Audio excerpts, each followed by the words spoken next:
सूर्य के सानिध्य में सूर्य को प्रणाम करता हुआ, सुंदर हवाओं, प्रकृति के बीच में, एक प्रश्न मन में अक्सर उठता है, आपके मन में भी उठता होगा, कि लोग जब तप करते हैं तो क्या इच्छाएं, महत्वाकांक्षाएं ख़त्म हो जाती हैं?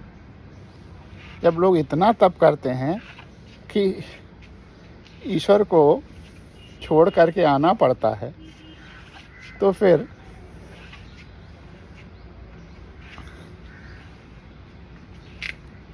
उस तपस्या में क्या इच्छाएं, महत्वाकांक्षाएं रहती हैं या ख़त्म हो जाती हैं?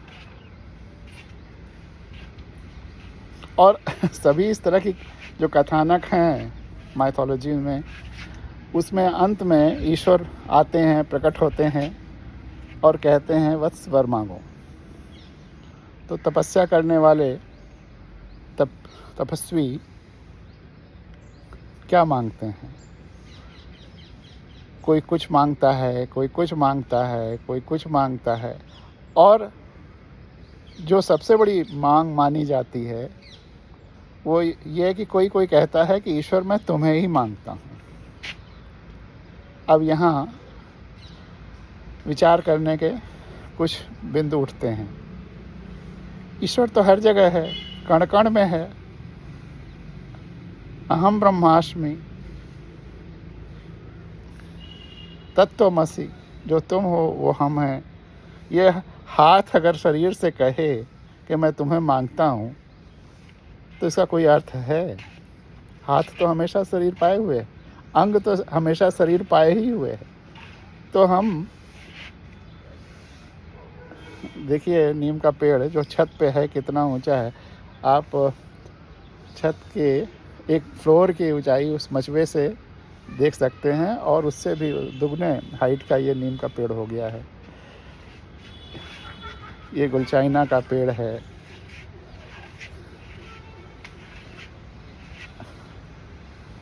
इधर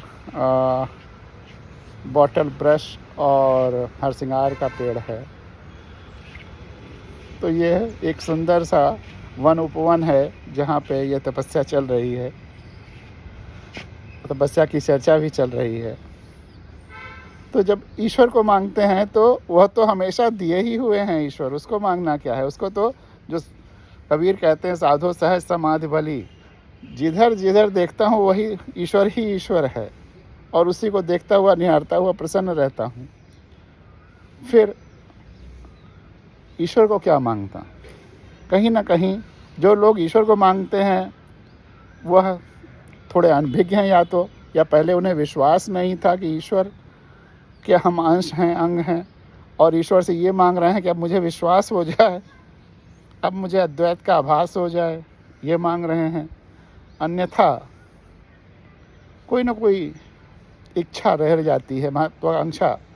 इच्छाओं के लिए तो नहीं, महत्वाकांक्षाओं के लिए तप होते हैं, तो वो महत्वाकांक्षा रह जाती जो ईश्वर से मांगते हैं। लेकिन जो कबीर की साधना पद्धति जो उन्होंने बताई, साधो सहज समाधि भली, उससे बड़ा कुछ भी नहीं है। जीवन का कोई तरीका उससे बड़ा नहीं हो सकता। और समाधि क्या है? साधो सहज समाधि भली, सम और धी।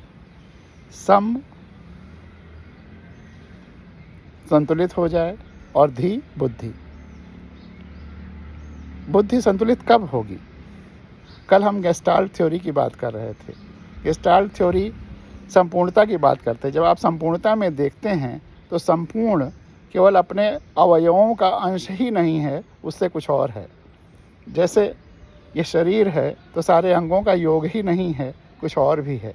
अपने आप संपूर्णता में आत्मा, मतलब कुछ चैतन्यता आने लगती है। जैसे आत्मा, जब संपूर्ण चैतन्यता आ जाए तो आत्मा ही कह लीजिए।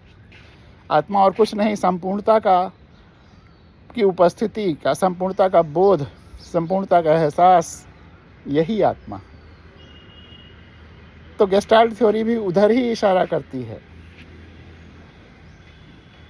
कि संपूर्णता, जब हम संपूर्णता को ध्यान में रख करके, जब हम अपने को, परिवार को, समाज को, प्रकृति को, धरती को ब्रह्मांड को, पदार्थ को, ऊर्जाओं को, तरंगों को और हर तरह की तरंगों को, सबको ध्यान में रख करके कोई फैसला करते हैं तो वह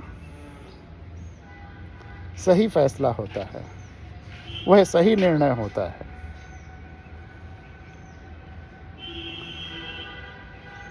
तो इसलिए हमें संपूर्णता का ध्यान हमेशा रखना है हर फैसले में।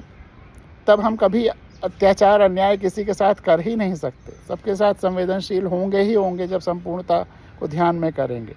कभी भी कोई गलत काम हम तभी करते हैं जब धरती को, ब्रह्मांड को दो हिस्सों में बांटते हैं।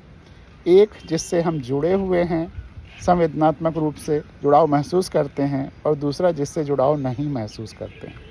जिससे जुड़ाव नहीं महसूस करते हैं वहाँ तरह तरह के व्यभिचार, अत्याचार, गलत काम सब कुछ कर सकते हैं। लेकिन जहाँ संवेदनात्मक जुड़ाव महसूस करते हैं वहाँ ये सब कुछ नहीं करते। बल्कि जो दूसरी जगह संवेदनात्मक जुड़ाव जहाँ नहीं महसूस करते हैं वहाँ से लूट मार करके ला करके यहीं पर खर्च करते हैं। लेकिन कोई भी व्यभिचार या अत्याचार या अनाचार का से जो भी हमने संसाधन हासिल किए हों वो कभी फलदायी नहीं होते, शुभ नहीं होते। धन के भी, संसाधनों के भी संस्कार होते हैं, और गलत तरीके से अर्जित किए हुए गलत संसाधनों के, गलत धनों के संस्कार अंत में हमें ही पीड़ा देते हैं। तो इसलिए संपूर्णता में ध्यान में रख करके हम कहीं कोई गलत काम ना करें और हर फैसले संपूर्णता को ध्यान में रख के करें। यही सही जीने का रास्ता है, सही निर्णय लेने का रास्ता है। अभी केवल 8, 7:30 के करीब समय हो रहा है, लेकिन देखिए इतनी तेज़ धूप हो गई है कि खूब पसीना टप टप टप चू रहा है। ये हालत है, लेकिन इसका अपना आनंद है। सनबाथ भी इसको कह सकते हैं, सूर्य स्नान भी कह सकते हैं। तो इस भावामृत के साथ सूर्य स्नान होता रहता है, यह भी अच्छा है। और जो हमारा जीत जीत जीत का सिद्धांत है वह भी इसी संपूर्ण चिंतन, होलिस्टिक थिंकिंग, गेस्टाल्ट थ्योरी कह लीजिए, या अहम ब्रह्मास्मि कह लीजिए, तत्वमसि कह लीजिए, वसुधैव कुटुम्बकम कह लीजिए, सर्वे भवन्तु सुखिनः कह लीजिए, उसी का एक प्रतिरूप है